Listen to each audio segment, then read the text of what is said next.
Hello friends topper math by DN sir की class में आपका स्वागत है। तो फ्रेंड्स आज हम लोग देखेंगे क्लास 10 का मैथ, जो कि रियल नंबर चैप्टर का नाम है और ये पार्ट 5 है, भाग 5 है। इसमें हमारा आज रियल नंबर समाप्त हो जाएगा। हमें मात्र 260 प्रश्न को ही पढ़ना है और इसी 260 प्रश्न को हम जब पढ़ेंगे तो हमारा नंबर 70 में से 65 नंबर से ज़्यादा आएगा और 100 जो नंबर का प्रैक्टिकल सहित 100 नंबर का होता है तो उसमें आप 95 नंबर से ज़्यादा मार्क प्राप्त कर सकते हैं। ठीक है, यानी 95 प्लस मार्क आपको 100% पाना ही पाना है। बस आप 260 प्रश्न को मात्र पढ़ लीजिए, ध्यान से देख लीजिए। तो दोस्तों आज के डेट में हम लोग भाग 5 में क्वेश्चन नंबर 21 से लेके क्वेश्चन नंबर 24 तक के सवाल को सॉल्व करेंगे। तो चलिए क्वेश्चन नंबर 21 को देखते हैं। संख्या 0.666 आगे डैश डैश दिया है। इसका अर्थ है कि आगे 6 हमारे अनगिनत हैं, अनंत तक हैं। ठीक है, इसकी कोई सीमा नहीं है कि ये कहाँ तक है, अनंत तक ये 6 हमारे हैं। इधर हमारे कितने 6 लिखे गए हैं कोई नहीं बता सकता है, इनफाइनाइट है, अनंत हैं। ठीक है, को P/Q के रूप में प्रदर्शित कीजिए।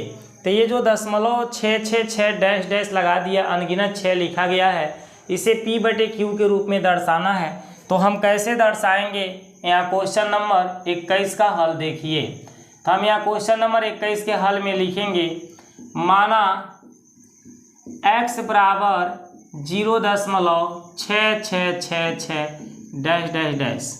ठीक है, ये जो डैश डैश देता है इसे हम ऐसे आगे लगा देंगे और इसे हम इक्वेशन क्या बना देंगे, फर्स्ट। ठीक है, समीकरण हमारा क्या हो जाएगा, 1 हो जाएगा। और इसे हम क्या करेंगे, x के बराबर मान लेंगे। अब देखिए हम दोनों तरफ समीकरण 1 में क्या करेंगे, 10 का गुणा करेंगे। समीकरण 1 गुणे 10, समीकरण 1 में हम किसका गुणा करेंगे, 10 का। तो जब समीकरण 1 में हम 10 का गुणा करेंगे तो 10 का x में गुणा होगा, 10x होगा। और जब इस संख्या में हम 10 का गुणा करेंगे तो ये जो दशमलव आप देख रहे हैं 6 के आगे इधर लगा हुआ है ना, 10.6 के जो आगे लगा हुआ है, 10 में एक 0 होता है तो ये दशमलव यहाँ से एक अंक आगे जाएगा। अगर जो हमारा यहाँ 2 0 होता तो ये दशमलव 2 अंक आगे जाता, 3 0 होता तो 3 अंक आगे जाता। यानी यहाँ जितना 0 है दशमलव उतना अंक आगे जाएगा। तो जब 10 का गुणा करेंगे तो दशमलव इस 6 के आगे लग जाएगा, 6.666 कितने बार हैं, अनगिनत बार हैं। और ये समीकरण क्या हो जाएगा, 2। समीकरण 1 को इसके नीचे हम उतारेंगे। x बराबर क्या दिया है, 0.666 कितना बार है, अनंत बार है। ठीक है, अब हम समीकरण 2 में से समीकरण 1 को घटा देंगे। यहाँ लिखेंगे समीकरण 2 माइनस समीकरण 1। जब घटाएंगे तो ये प्लस चिन्ह होता है, माइनस में कन्वर्ट होगा। इसके आगे भी यहाँ प्लस का चिन्ह छिपा है, ये माइनस में कन्वर्ट हो जाएगा। 10x में से 1x घट जाएगा, इसके आगे 1 छिपा होता है। 10x में से 1x घट जाएगा तो 9x बचेगा। और 6 में से हम 0 को घटाएंगे तो 6 बचेगा। दशमलव के पीछे सब 6 हैं, यहाँ भी दशमलव के पीछे सब 6 हैं, अनंत तक हैं। तो ये सब हमारे अनंत तक अब क्या हो जाएंगे, 0 0 हो जाएंगे। ये अनंत तक क्या हो जाएंगे, 0 0। तो 9x की जो वैल्यू आएगी वो केवल 6 आएगी, क्योंकि दशमलव के पीछे यदि 0 हो तो उस 0 को हम छोड़ देते हैं, उसका कोई महत्व नहीं होता है। तो इस 0 को हम छोड़ देंगे और ये दशमलव हमारा यहाँ पे क्या होगा, छिप जाएगा। ठीक है, अब x का मान ज्ञात करने के लिए हम क्या करेंगे, इस 9 को यहाँ से हटा करके 6 के बटे भेज देंगे। ठीक है, जब x का मान निकालेंगे तो ये 9 हट करके कहाँ जाएगा, बराबर के उस साइड जाएगा, 6 के नीचे। 3 से काटिए, 3 दूनी 6, 3 त्रिके 9, कितना आ गया, 2/3। तो ये जो संख्या है इस संख्या का P/Q रूप क्या है, 2/3 है। तो यहाँ लिखेंगे, अतः संख्या 0.666 डैश डैश का P/Q रूप बराबर कितना निकला, 2/3। यही हमारा इस क्वेश्चन का क्या होगा, आंसर होगा। तो दोस्तों क्वेश्चन नंबर 21 देखिए, बहुत ही सिंपल है। इस संख्या को x के बराबर मान लिए हैं और ये एक जैसे अंक हमारे हैं सब के सब 6 6 6, तो इसमें हम 10 का गुणा करेंगे। अगर अलग अलग अंक रहते तो उसका अलग नियम होता, लेकिन ये अलग अलग नहीं है, एक जैसे हैं, तो हम इसमें एक ही जैसा अंक है, एक ही अंक है जो बार बार रिपीट हो रहा है, एक ही अंक है 6 जो बार बार आ रहा है, इसलिए 10 का गुणा हो रहा है। अगर जो मान लीजिए जैसे हमारा 0.252525 ऐसे रिपीट होता, तो आप देखते एक जैसे दो अंक हैं जो बार बार रिपीट हो रहे हैं, तो इस संख्या में हमें 100 का गुणा करना पड़ता। किसका गुणा करना पड़ता? 100 का, क्योंकि एक जैसे दो अंक हैं जो कि बार बार रिपीट हो रहे हैं। ठीक है, तो इस तरह से हम क्वेश्चन को सॉल्व करते हैं। आगे क्वेश्चन नंबर 22 को देखिए कैसे सॉल्व किया जाएगा। 21 को हटा देते हैं, अब 22 को देखिए। तो क्वेश्चन नंबर 22 में कहता है धन पूर्णांक 6a+5, धन पूर्णांक 6a+5 के ठीक पहले आने वाला धन पूर्णांक होगा। अब हम आपसे कहें कि 6 के पहले आने वाला धन पूर्णांक का नाम बताइए, तो आप कहेंगे 6 के पहले 5 आता है। अगर हम कहें 5 के पहले आने वाला धन पूर्णांक का नाम बताइए, तो आप क्या बताएंगे? 4 होता है। कैसे बता रहे हैं? 6 के पहले आने वाला धन पूर्णांक 5 होता है। कैसे बता रहे हैं? इस 6 में से आप 1 घटा करके बता दे रहे हैं कि क्या आएगा? 5 आएगा। अगर 5 के पहले कौन सा धन पूर्णांक आता है, अगर आप ये जानना चाहते हैं, तो 5 में से आप 1 घटाएंगे और क्या बता देंगे? 4 आएगा। ऐसे 4 के ठीक आगे आने वाला धन पूर्णांक कौन है? 4 के ठीक पहले कौन सा धन पूर्णांक आता है? तो 4 में से हम 1 घटाएंगे और यहाँ क्या बताएंगे कि 3 आएगा। तो किसी भी धन पूर्णांक के ठीक पहले वाला धन पूर्णांक यदि हमें जानना है, तो हम उस धन पूर्णांक में से 1 घटाते हैं और पहले वाला धन पूर्णांक हमें पता चल जाता है। जैसे 6 में से 1 घटाएं तो देखिए हमें 5 पता चल गया, 5 में से 1 घटाएं तो 4 पता चल गया, 4 में से 1 घटा रहे हैं तो 3 पता चल जा रहा है। ठीक है, इसके आगे वाला ठीक धन पूर्णांक ये हो जाएगा, इसके आगे वाला ठीक धन पूर्णांक ये होगा और इसके आगे वाला ठीक धन पूर्णांक ये होगा। तो किसी संख्या के किसी भी धन पूर्णांक के अगर जो ठीक पहले वाला धन पूर्णांक बताना है, तो आप क्या करेंगे? 1 घटाएंगे और ठीक बाद वाला बताना है तो 1 जोड़ेंगे। तो यहाँ पर लिखा है धन पूर्णांक, धन पूर्णांक क्या लिखा है? 6a+5, 6a+5 n दिया है। 6a+5 के ठीक पहले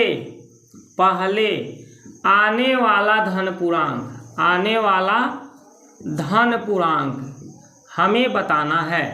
ठीक है, धन पूर्णांक तो क्या होगा? धन पूर्णांक 6a+5 के ठीक पहले आने वाला धन पूर्णांक, तो हम 6a+5 में से 1 क्या करेंगे? घटा देंगे। अब ये 1 जो घटेगा 6a में से नहीं घटेगा, 5 में से घटेगा, क्योंकि ये अचर संख्या है और 5 भी क्या है? अचर संख्या है। और 6a हमारा अचर संख्या नहीं है, चर संख्या है। तो हम जब भी घटाना करेंगे अचर में से अचर को घटाएंगे। तो यहाँ 6a ऐसे रहेगा, अब 5 में से 1 घटा देंगे तो 4 आएगा। तो इस क्वेश्चन का आंसर हो जाएगा 6a+4। तो इसके विकल्प दिए हैं 5a+4, 6a+4, 15a+5, 5a+6। इसमें से इसका दूसरा विकल्प सही हो जाएगा, जिसका नाम है 6a+4। ठीक है, अब चलिए क्वेश्चन नंबर 23 को देख लीजिए। यहाँ पर क्वेश्चन नंबर 23 को, किसी पूर्णांक m के लिए प्रत्येक सम पूर्णांक निम्नलिखित रूप का होता है। किसी पूर्णांक m के लिए सम पूर्णांक कैसा होता है? तो सम को जानते हैं ना, 2 से जो विभाजित होती है उसी को हम सम पूर्णांक कहते हैं। अगर इसके आगे 2 हम लिख देते ये सम पूर्णांक कहलाएगा। अगर इस m के आगे हम 4 लिख दे तब भी ये सम पूर्णांक कहलाएगा। अगर इस m के आगे हम 6 लिख दे तब भी ये सम पूर्णांक कहलाएगा। इसके आगे m के अगर हम 8 लिख दे तब भी सम पूर्णांक कहलाएगा। क्यों? क्योंकि ये 2 से विभाज्य हैं। ये किससे विभाज्य हैं? 2 से। सम पूर्णांक सदैव 2 से विभाज्य होता है। तो इसमें से जो भी मैंने संख्या लिखा है ये सब के सब समपूर्णांक हैं, क्योंकि देखिए 2 से ये कट जाएगा, 2 से ये भी 2 बार में कट जाएगा, 2 से ये भी 4 बार में, 2 से ये भी 3 बार में। सभी के सभी संख्याएं 2 से कट रहे हैं ना, तो इस तरह की संख्याएं जो 2 से भाग देने पे क्या हो, पूरा पूरा विभाजित हो, वो हमारा सम संख्या कहलाता है। तो हमें पूर्णांक m के लिए सम पूर्णांक बताना है। अब इस m को अगर हम 2 से भाग दें तो कटेगा, नहीं कटेगा। m+1 को 2 से भाग दे, कटेगा, नहीं कटेगा। 2m को हम 2 से भाग दे तो कटेगा, बिल्कुल कट जाएगा। और यहाँ 2m+1 को अगर हम 2 से भाग देंगे तो नहीं कटेगा, क्योंकि इसमें +1 जुड़ गया है। तो इस क्वेश्चन का ऑप्शन कौन सा सही हो जाएगा, तीसरा सही हो जाएगा, क्योंकि 2m को जब हम 2 से भाग करेंगे तो ये 2 से पूरा पूरा विभाजित हो जाएगा। इसलिए हम पूर्णांक m के लिए समधन पूर्णांक किसको बताएंगे, 2m को बताएंगे। तो क्वेश्चन नंबर 23 का आंसर कौन सा हो जाएगा, 2m हो जाएगा। ठीक है, अब आइए क्वेश्चन नंबर 24 को देख लेते हैं कैसे सॉल्व किए जाएंगे, है ना। यहाँ पर क्वेश्चन नंबर 24 को देख लीजिए, लास्ट क्वेश्चन आपका है क्वेश्चन नंबर 24। तो देखिए क्वेश्चन नंबर 24 में परिमेय संख्या 14,587/1250 का दशमलव प्रसार निम्नलिखित किन दशमलव स्थानों के बाद समाप्त हो जाएगा। 14,587 बटे में दिया है 1,250। अब इसका हम दशमलव प्रसार बताएंगे कितने अंकों के बाद ये समाप्त हो जाएगा।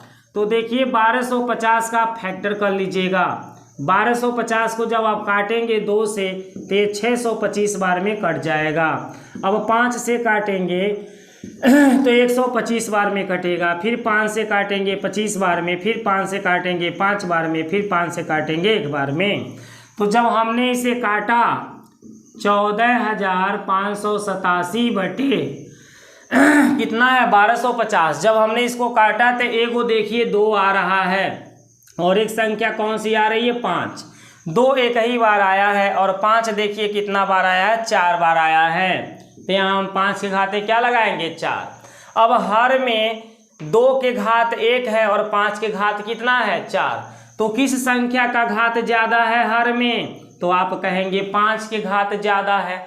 तो भाई 5 के घात ज़्यादा है तो कितना घात दिखाई दे रहा है, तो आप कहेंगे 4 घात दिखाई दे रहा है। तो यहाँ जितना घात दिखाई दे रहा है उतना ही अंक के बाद इसका दशमलव प्रसार क्या हो जाएगा, समाप्त हो जाएगा। यहाँ 4 घात है, इस विकल्प का ये लास्ट वाला आंसर 4 सही होगा। 1 2 3 4 दिया हुआ है तो इसका विकल्प कौन सा सही होगा 4। ये 4 अंकों के बाद इसका दशमलव प्रसार समाप्त हो जाएगा। अब चलिए हम इसका दशमलव प्रसार करके दिखाते भी हैं कि 4 अंकों के बाद ये समाप्त हो जाएगा कैसे। अब देखिए 14,587 बटे में लिखा है 2 गुणे 5 के घाते 4।